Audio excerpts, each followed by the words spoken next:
In the Army, we like to wear our name tags because there's so many of us. And when you dress the same, it's kind of hard to tell each other apart, right? So when you have your name right here, it makes it easy to talk. Go ahead, what else do you see that's similar? Yeah, there can be badges on both, that's right. Go ahead. It has US. That one doesn't have Army, but they both have US on the side. That's very astute, that's exactly right.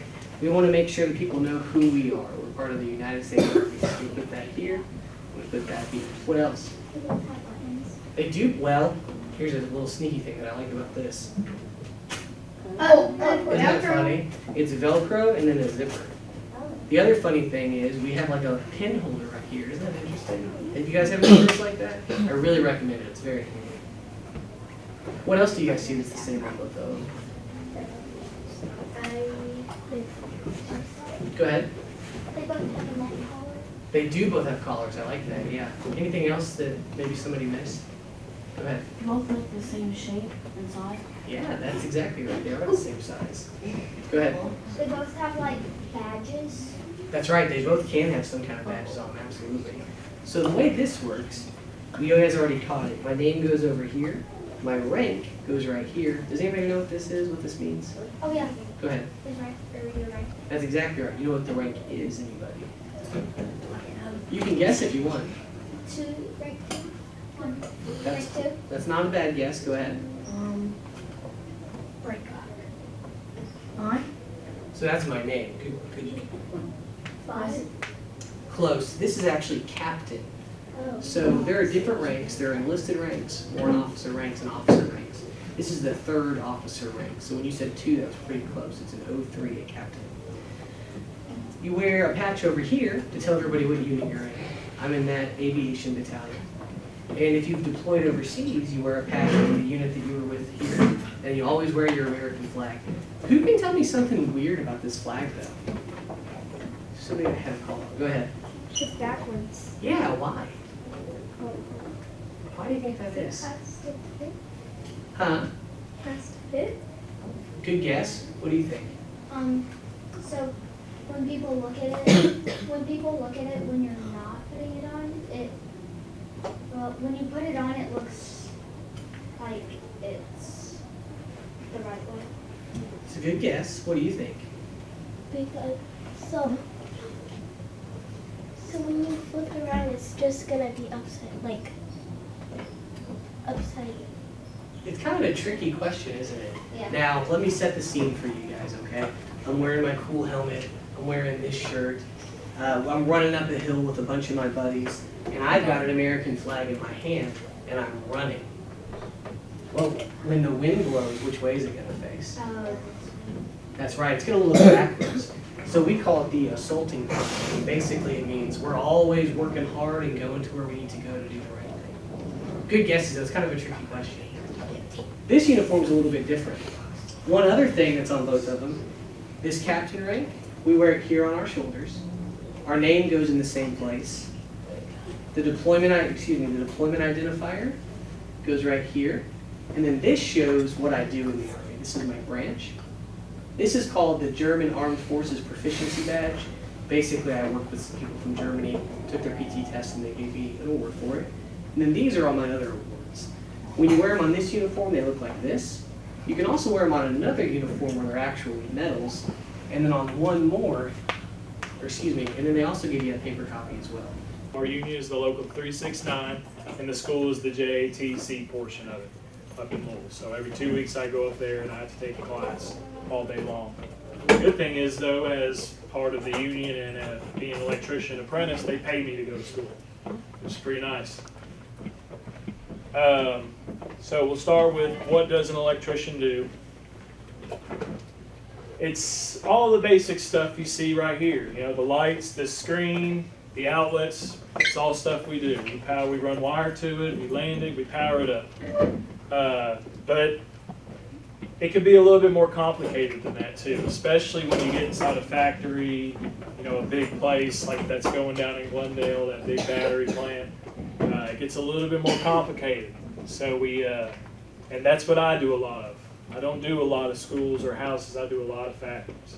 Main thing we do, we spend a lot of time running pipe, or conduit as we call it. So we have to protect these wires in these factories from getting hit by a fork truck or maybe someone grabbing on them. Because, if you grab onto a live wire and you accidentally touch that metal, you're going to get shot. So we got to protect it. And we run pipe everywhere. Well, pipe doesn't always run in a straight line, and there's things in the way. So we use this green thing right here called a pipe bender to make bends in that pipe.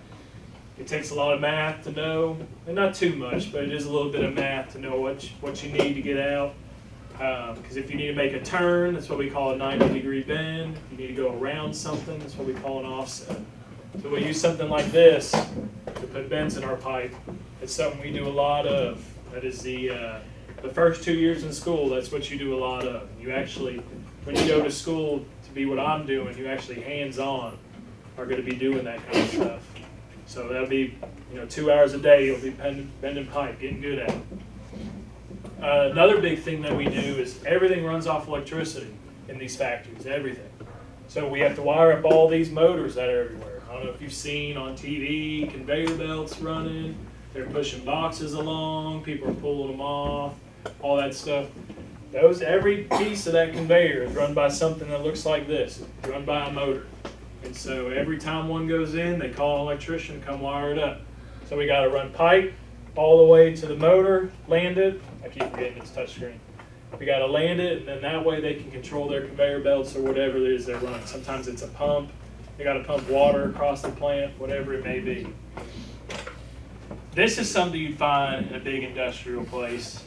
This is just kind of like something you have at your house that powers your house. Your breaker box. If you guys have probably seen that.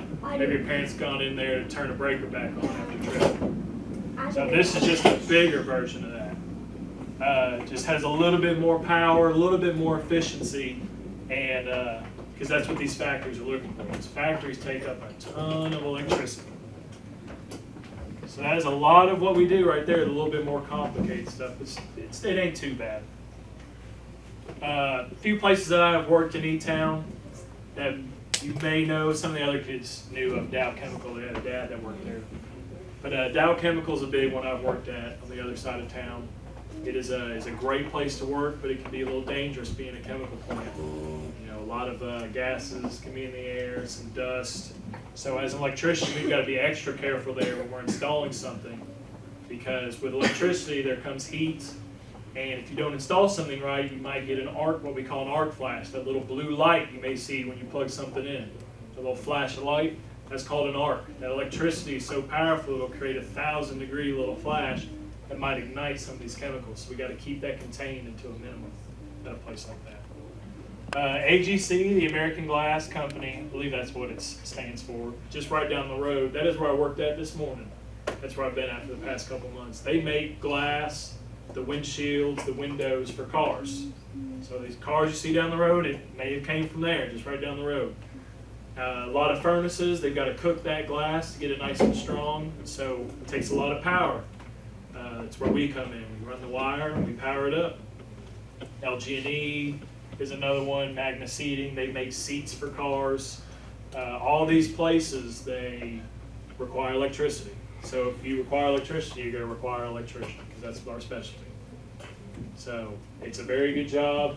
It's a very secure job. People are always going to need an electrician, right? The lights go out, who's going to turn them back on? Someone like me. So a few requirements and skills. It don't take much. The biggest one is, I would say, hard work. It is a lot of hard work. It can be physical at times. You're going to have to be carrying pipe around, pulling wire, but it keeps you in shape. Good attitude when you're first starting off. There's going to be a lot thrown at you, a lot to learn. Electricity is a little bit more complicated than most people think. It's got a lot involved in it. And so if you got a good attitude, though, you'll pick it up quick. It comes pretty quick. And then the last is just, it does take quite a bit of math. Nothing too crazy, but a lot of adding and subtracting, really. If you know, taking measurements, running pipe, you got to know how long you need something, how much to cut off. So, so just a little bit of adding, subtracting on the fly. You do actually use it. It's out there. So next we'll get into some things I have that I use every day and some safety. What I've been telling them is this is my biggest safety tool right here.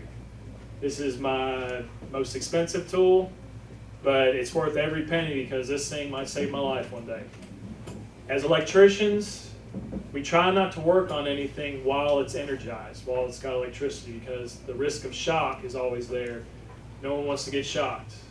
It can hurt you real bad, and it could be pretty intense. So someone tells me I need to work on this outlet on the bottom here, and they say it's dead. Well, it's my job to make sure it's dead so I don't get shocked.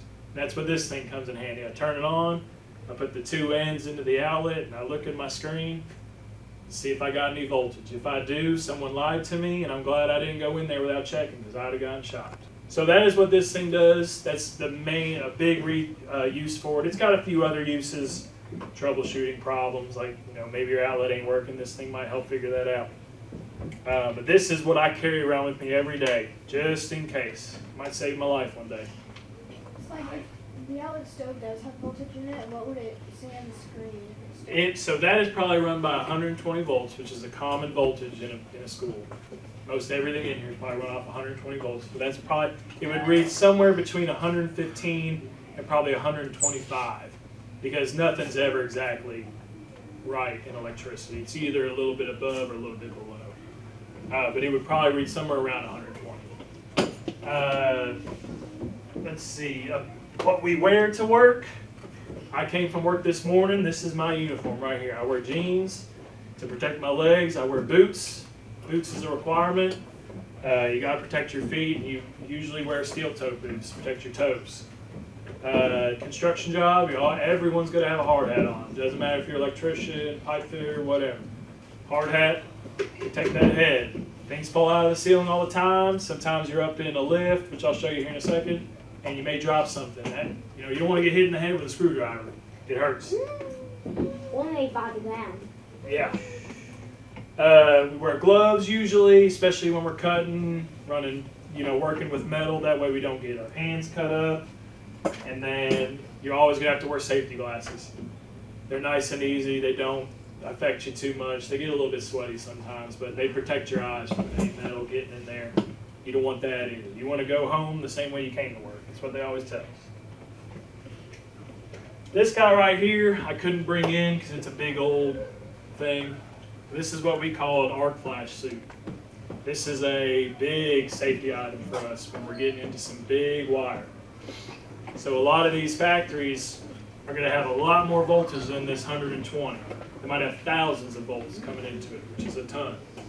So when you're working with that much voltage, if something goes wrong, that little flash that you see when you plug something in could be 20 times as big. It might blow up on you. And we try to avoid that, but it does happen. That risk is there. That's why we wear this suit. It's designed to protect you from an explosion, because electricity can get out of hand. But I've never seen it happen. I've worn the suit once. Didn't blow up on me. I just turned something on. But it's good to wear when you're working with high voltages because it could happen.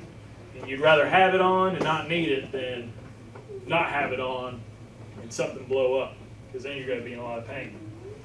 But that is one of our biggest things right there to protect us, let us go home safe. Next we'll get into some tools that I use. These are the lifts I was just talking about. They bring you up real high in the air. As electricians, no one wants us to run our wire or our pipes on the ground where people get trip over them, so we got to run it in the ceiling. These factories can be as tall as 40 feet, 50 feet, so a ladder's not going to get you that high up. You got to use one of these big guys. This is a scissor lift. This is a boom lift. They help us get up there and run our pipe, hang lights, because you're going to hang lights from the ceiling and all that. It's all stuff that we do. We usually wear a harness while we're in these things, kind of like a rock climber would wear. Yeah, and we'll tie off to the sides here of these lifts just in case we fall over or something happens, because we don't want to fall all the way to the ground. That harness will catch us, and then someone could come up in another lift and get us out of the air. Just another protection thing. Construction is all about safety. Some of the things I carry besides my meter, pretty basic stuff. I always got to use a level. As an electrician, we pride ourselves in our craftsmanship as well as our quality of work. So we want things to look nice. We a lot of times look at our pipe runs as pieces of art sometimes, especially real complicated ones. And we use this to make sure everything's straight, everything's level, nothing's running down or uphill. We want everything to look nice and clean to the eyes. So that's something we use that for.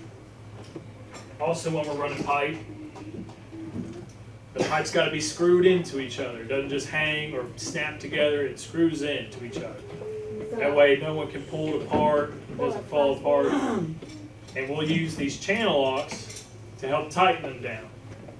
Because you get it hand tight, but your hands are only so strong. This gives you a little bit of leverage to get that little extra oomph on it so it doesn't spin loose. And it's a nice clean installation. Next, some screwdrivers. Obviously, it's construction. You're going to need a screwdriver. I use this one because the bottom pops out, and I've got a bunch of different tips in it. That way, I can just carry one screwdriver instead of having to carry 10 or 20. Because this thing's got like 15 different bits in it. And then I got my this is what we call terminating screwdriver. So other than big wire, we also do really small wire. Like with that motor and the conveyors I was talking about. That motor takes big wire to push all them boxes down the line, but someone in the factory is going to hit a start button or a stop button.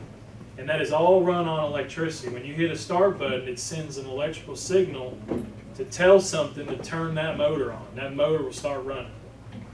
So we do that small wire too, but it's really small and it fits in small places, so we got to use a little tiny screwdriver to get that stuff in there. Last but not least, I can't believe I'm going to do this one first. This is my most used tool, tape measure, right? It's construction. Everyone's got one on their hip, but you're going to use it all the time. And this is where I'm talking about the math. The fractions will come in because nothing's ever going to be exactly 10 inches or something like that. If it is, you're real lucky. You're always going to have some kind of fraction of an inch. But it comes with 2-3 weeks of working with one of these things every day. You pick it up like that. But here's some things we use every day too. The power tools. That's the fun stuff I do. The bandsaw to cut our pipe. The drills to drill holes. Mount things in the ceiling. Everything we use on a daily basis. And then, you may cut your pipe with a bandsaw, but now you cut off the threaded piece that screws into the other pipe. So you use something called a pony right here in the middle to thread that piece you cut off. Just all stuff some days I may thread 100 pieces of pipe. Just running pipe all day long. But I love doing it. It keeps me active, keeps your head sharp because you got to constantly be thinking. I just like building stuff. So starting pay as a first-year apprentice, when I first started, I made $15.57 an hour, which it was okay. It ain't the best, but it's a good starting point. Every year you'll get a raise though until you turn out after your 4th year. You become a journeyman licensed electrician. Then you're going to be making $34.60 an hour. That is just for the time being. Hopefully here in the next couple of years that number gets pushed up more to like $50 an hour. That's what they're saying is going to happen. So being an electrician is potentially just shy of making about $100,000 a year just working regular time. It's very good career, it's very good pay, very good job security. Everyone needs an electrician. Lights go out, that's who you call an electrician.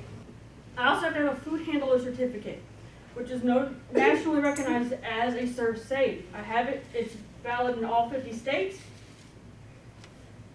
It's good for 5 years. I take that test every 5 years. It's 90 questions and it goes over everything. The temperature of chicken, temperature eggs have to be cooked at so I don't make you sick. All about cross-contamination because if you're gluten-free, I can't make it with something that has flour because I can make you sick.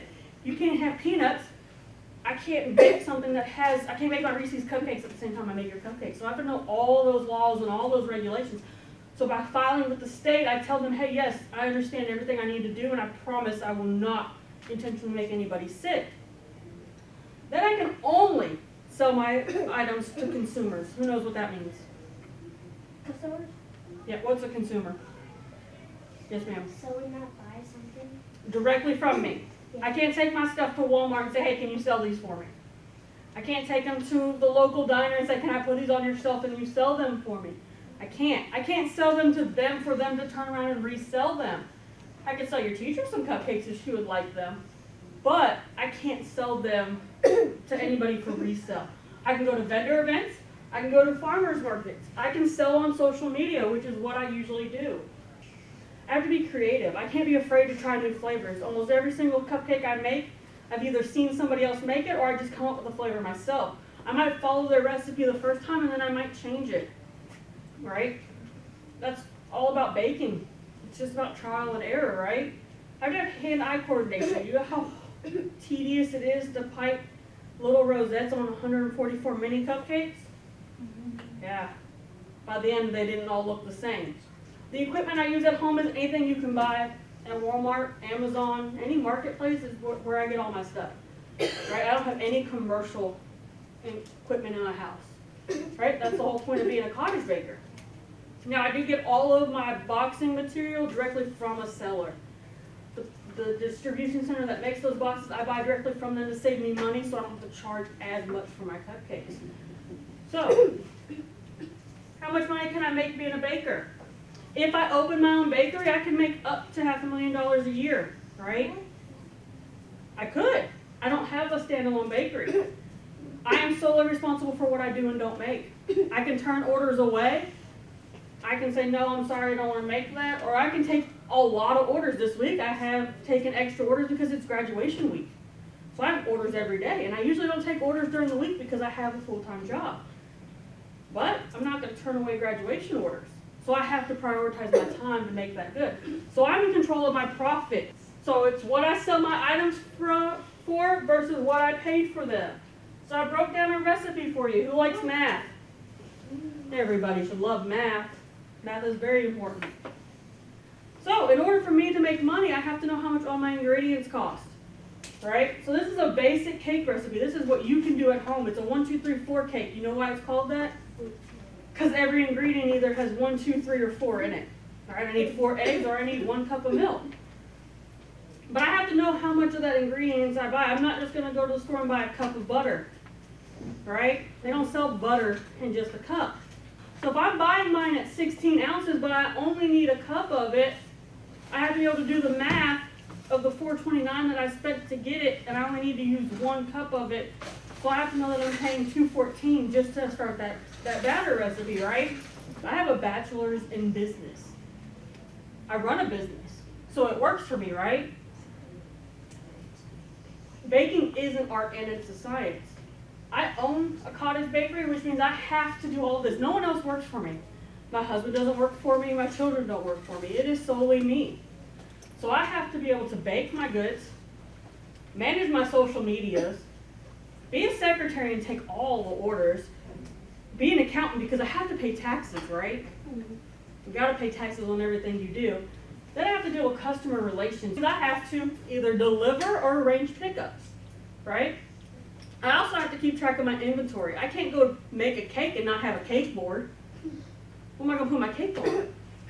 I can't go run to the store every time I need something because then that's not productive. So I have to have that inventory. So that's where the organization comes back into it, right? So yesterday was Tuesday, I had a gender reveal cake and 12 cupcakes. Today I did 144 mini cupcakes for you guys, and then I did 3 dozen full-size cupcakes.